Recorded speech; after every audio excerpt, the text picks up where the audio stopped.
vu qu'il n'a jamais été aussi facile d'aller à la rencontre des clients, on peut se demander si les fameux 4 murs du magasin qu'on a commencé par démolir servent encore à quelque chose. Alors oui, évidemment, le magasin sert encore à quelque chose. Pourquoi ? Parce que même si maintenant une majorité des actes d'achat sont influencés par le digital, il n'en reste pas moins que 90% des achats se sont toujours à l'heure actuelle faits en magasin, avec énormément de disparités en fonction des secteurs d'activité, mais 90% des achats sont faits en magasin. Néanmoins, et c'est à nouveau Pano Antos, donc le fondateur d'XRC Lab, qui a vraiment secoué les retailers, qui dit, en revanche, prenez bien conscience, amis retailers, que si le magasin n'est pas mort, il va certainement évoluer plus drastiquement dans les 5 prochaines années qu'il n'a évolué dans les 100 dernières. Et donc ça, c'est la deuxième tendance. On a vu effectivement depuis quelques années le magasin évoluer, mais là, cette année, on a vu des concepts à New York absolument phénoménaux et assez révolutionnaires, assez déroutants. Avant de vous amener justement faire un saut et faire de la télétransportation à New York, juste comprendre pourquoi aujourd'hui le magasin tel qu'il est fait ne satisfait pas totalement les shoppers.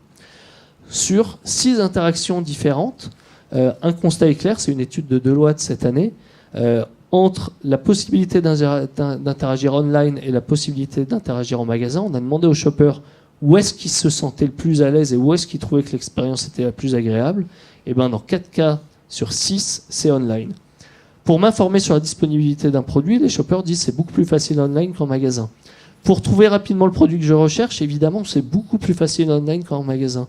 Pour finaliser rapidement l'acte d'achat, en 2 clics, je peux le faire online. Pourquoi j'irai en magasin ? Pour obtenir des informations pleines et complètes et fiables sur les produits, je préfère le magasin plutôt que le vendeur. Heureusement, le magasin est encore un peu plébiscité pour m'assurer de la qualité des produits, le fameux toucher. Donc Cyril vous a parlé beaucoup de la technologie haptique.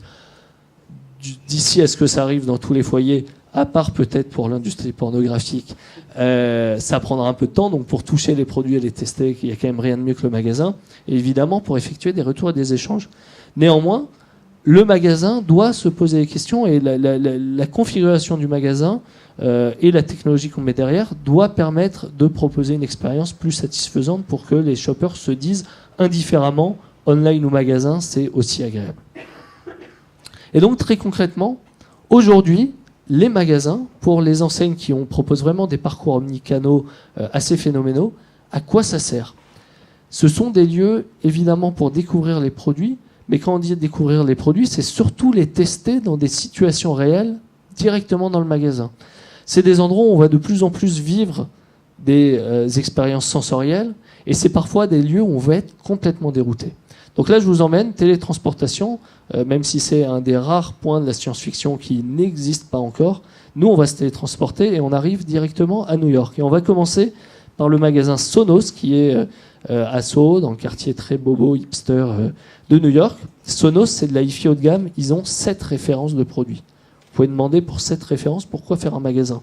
D'autant que quand vous rentrez dans le magasin, vous êtes quand même globalement dérouté. Ça ressemble à tout sauf un magasin. Vous approchez un peu et vous vous rendez compte qu'il y a 7 petites cahutes comme ça. Et quand vous vous approchez, vous vous rendez compte qu'effectivement, l'expérience se fait dans les cahutes. Vous rentrez dans cette petite maison qui est décorée de façon très design, qui est très bien insonorisée. Vous pouvez vous asseoir, vous installer, passer le temps que vous voulez. Vous êtes accompagné par quelqu'un qui est d'abord un musicien, qui est ensuite un passionné de musique, à qui on a appris des techniques de vente.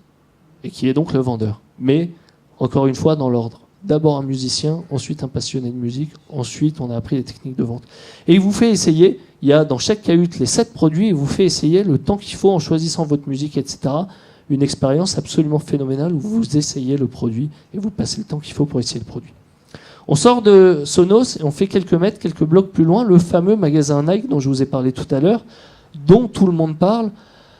Et quand vous lisez les articles dans la presse, tout le monde vous parle des écrans connectés, des trucs tactiles, là où on peut recharger le mobile, etc. C'est génial.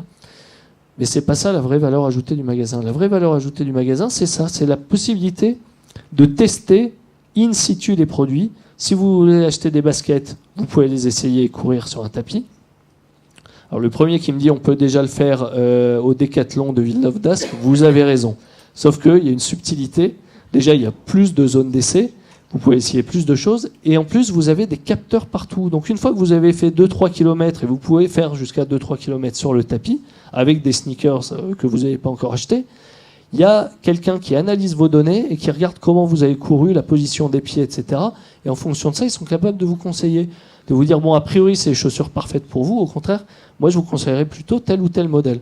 Pareil pour le foot et pareil pour le basket. Alors, juste une petite démo. Voilà, vous pouvez jouer au basket. C'est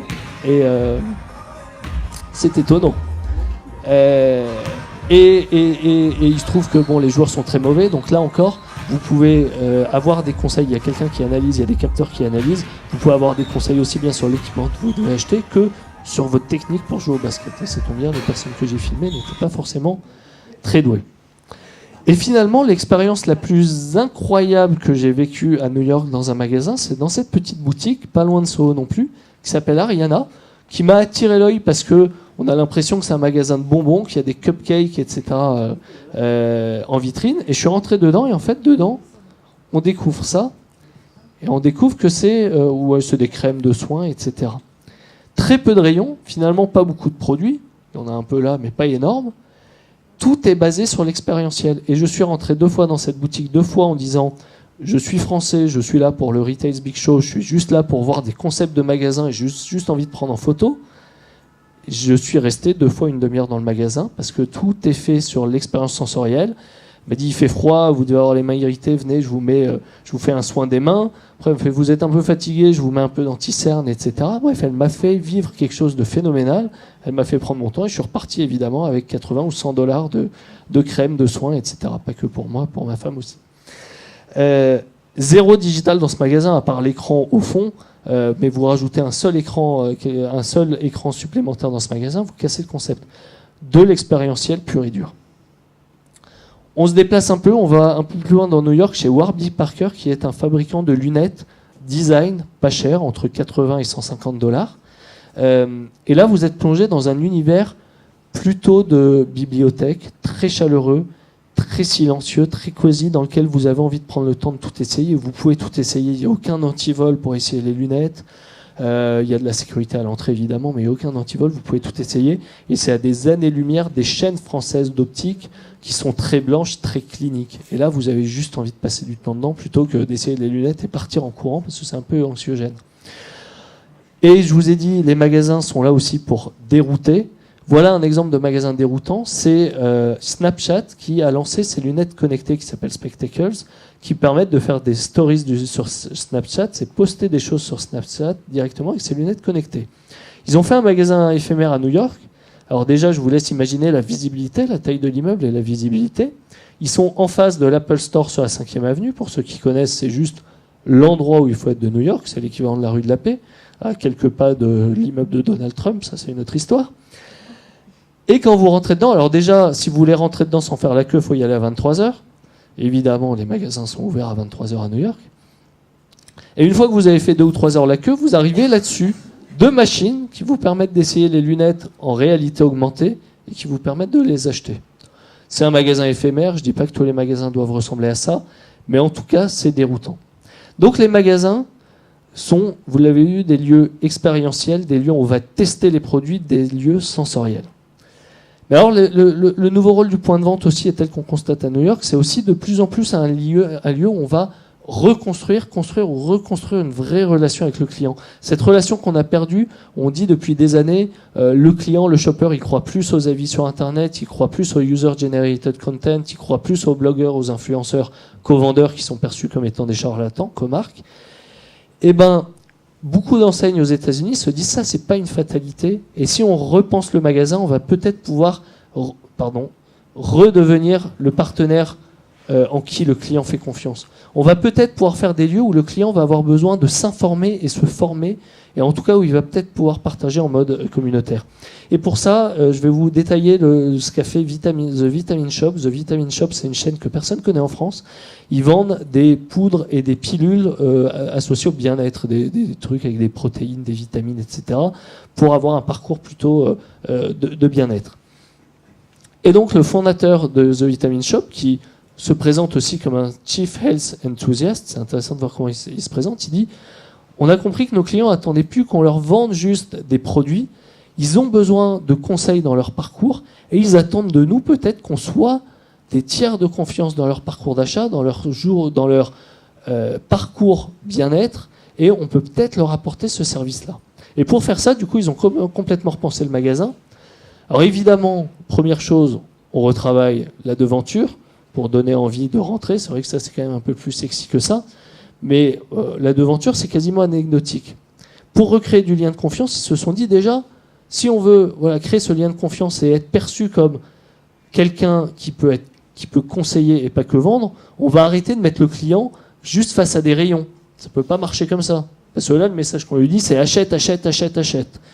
Donc, le nouvel espace est beaucoup plus aéré. Il n'y a plus tous les rayons et il n'y a même plus toute la gamme. Parce que de toute façon, si vous voulez avoir toute la gamme, il y a notre écosystème digital. Recréer le lien de confiance avec un client, c'est tout sauf lui dire tu achètes le grand pot là parce que tu as une promo sur le grand pot de 2 kilos plutôt que celui de 500 grammes. Donc achète tout de suite celui-là. Non, recréer le lien de confiance, c'est dire ok, tu ne nous connais pas trop, on fait du vrac, teste une toute petite quantité et si tu aimes, tu recommandes. Et recréer le lien de confiance, c'est ce qu'ils appellent le Health Enthusiast Bar, c'est une table au milieu du showroom, où on va pouvoir faire des sessions de coaching one-to-one. Moi, conseiller, je vais pouvoir vous expliquer à quoi sert tel produit, etc. On va pouvoir faire des formations en groupe et on va pouvoir laisser les passionnés du produit s'asseoir et discuter entre eux parce que c'est un espace où tout le monde peut discuter. Et avec un magasin comme ça, on peut recréer ce lien de confiance qu'on avait perdu et ce rôle de conseil. Et le nouveau rôle du point de vente, de plus en plus à New York, c'est un lieu où on passe du temps, où on passe du bon temps. Un lieu où on va même parfois ralentir le rythme et profiter du magasin. On parle depuis tout à l'heure d'accélérer le parcours du client, de venir là où le client est, d'anticiper ses besoins, de commander des produits, le frigo qui commande avant même que vous ayez besoin. Oui, c'est vrai, et souvent il faut accélérer le rythme, sauf que parfois quand on se balade en magasin, c'est juste pour prendre du bon temps. Et le patron de True Religion, qui est une marque de jeans, l'a bien compris. Il dit, nous, notre rôle, c'est de ralentir les clients. S'ils viennent nous voir en magasin, s'ils nous font l'honneur de venir nous voir, c'est qu'ils apprécient ça et qu'ils ont envie. Donc, qu'ils viennent passer le temps qu'ils veulent chez nous. Donc aujourd'hui, le magasin, c'est un endroit où on vient s'asseoir, on va se réunir, on va recharger les batteries, au sens propre comme au sens figuré du terme, et on va se restaurer. Ça, c'est Cadillac House, donc c'est un concessionnaire automobile au cœur de Manhattan. Aujourd'hui, un magasin qui sort de terre à New York, qui n'a pas son lounge où on peut passer le temps qu'on veut, c'est pas un magasin. Et très concrètement, il n'y a plus un magasin qui sort de terre où il n'y a pas un lounge. Un magasin qui n'a pas son bar pour acheter des cupcakes, des smoothies, etc., c'est pas un magasin. Accessoirement, on peut aussi acheter des voitures, évidemment. Ça, on retourne chez Nike. Pareil, chez Nike, quand je suis allé visiter Nike, il pleuvait dru dehors. Donc je me suis arrêté là 1 heure, le temps qu'il arrête de pleuvoir. Je me suis connecté en Wi-Fi parce que, évidemment, le Wi-Fi est accessible partout, tout le temps, sans même vous demander votre adresse email, etc. C'est un service minimum de base. Vous pouvez charger votre mobile, etc. Personne ne vous demande rien. Vous êtes là, vous êtes dans l'univers de marque. À la limite, on vous remercie de passer du temps dans l'univers de marque, même si vous ne achetez pas. Et ça, c'est le showroom du nouveau magasin Samsung que je vais vous présenter tout de suite en espérant que la vidéo sera à l'endroit. C'est étrange quand même, la première vidéo fonctionnait. Mais et donc justement, je vais vous faire visiter Samsung, ça s'appelle Samsung 837. Alors c'est le vaisseau amiral de Samsung, le flagship dans New York. Aujourd'hui on ne peut pas acheter, mais c'était juste un parti pris de Samsung, tout est fait pour pouvoir acheter. Et c'est un magasin, mais qui ringardise, mais de façon absolument phénoménale, l'Apple Store, qui pourtant, l'Apple Store était vu comme le concept de magasin absolument phénoménal. Et donc, suspense, on va faire une visite vidéo du magasin, et ça fonctionne. Donc, on rentre dans le magasin, j'ai enlevé le son, c'est plus simple pour parler, il y a un DJ qui met de la musique absolument phénoménale, et vous rentrez, vous avez évidemment déjà un lounge où vous pouvez vous poser, manger, faire ce que vous voulez, personne ne vous embête. Vous avez des bars là où vous pouvez vous poser si vous avez un problème technique sur vos appareils Samsung et un conseiller vient vous aider, votre ordinateur, votre laptop, votre tablette. En bas, vous verrez, vous avez un hall phénoménal, des gradins, vous pouvez faire des keynotes, des conférences, des événements. Samsung organise régulièrement des événements, des concerts, etc. avec un écran absolument phénoménal. Un peu plus loin, vous avez la zone de test de la réalité virtuelle. Vous pouvez aller vous asseoir 1 demi-heure, chausser un casque de réalité virtuelle, faire le tour du monde en réalité virtuelle. Vous avez quand même enfin une table qui présente quand même quelques produits, tant qu'à faire. on en vend, n'oubliez pas. Plus loin, vous verrez sur la gauche, vous avez une deuxième table où on peut essayer les produits. Et après, vous verrez les fameux lounges que je vous ai montré en photo juste avant, où vous pouvez passer 1 heure, 2 heures, 3 heures. Monsieur, il a téléchargé sa tablette, il lit tous ses mails, il est en train de travailler. Vous pourrez même organiser un entretien d'embauche tellement c'est calme, cosy, etc. Au fond, vous avez des écrans taille réelle pour voir l'électroménager, comme vous pouvez le faire notamment dans le nouveau magasin Boulanger Opéra. Et l'électroménager, si on le présentait là où il est réellement chez nous, c'est-à-dire dans une vraie cuisine aménagée, avec des fruits que vous pouvez picorer, il y a des vraies pommes, etc., que vous pouvez manger. Vous pouvez vous servir dans le frigo, il y a des choses dans le frigo, tout est en accès libre, parce que c'est naturel, c'est comme ça. Et même le frigo a un truc à nous dire. Désolé, je ne savais pas que je faisais ce feedback ici aujourd'hui, sinon j'aurais mis Hello Talenco et The Links, évidemment. Et enfin, à la fin, vous avez le fameux bar où vous resterez. Donc ça, c'est le concept de magasin aujourd'hui, ça ressemble à ça. Ça, c'est les nouveaux concepts de magasin. Donc c'est des lieux où on va tester les produits, on va vivre une véritable expérience, on va vivre du sensoriel, on va passer du bon temps et on va recréer ce lien de confiance. Ça passe parfois par le digital, comme vous l'avez vu là, il est quand même assez digitalisé ce magasin, mais ça passe dans d'autres magasins que je vous ai montrés, absolument pas par le digital. Et ça, c'est une grande nouveauté, une grande tendance par rapport au NRF des années précédentes, où ça foisonnait de technologies sur le point de vente, la cabine d'essayage virtuelle, les miroirs magiques, les hologrammes, etc. Tout le monde ne jurait que digitaliser le magasin pour digitaliser le magasin. Et ça, c'est fini, heureusement. Digitaliser le parcours client, oui, avec tout ce que toutes les technologies que je vous ai montrées sur le commerce everywhere, ça, oui. Le point de vente peut être digitalisé, mais il n'a absolument pas obligation de l'être si ça ne fait pas sens.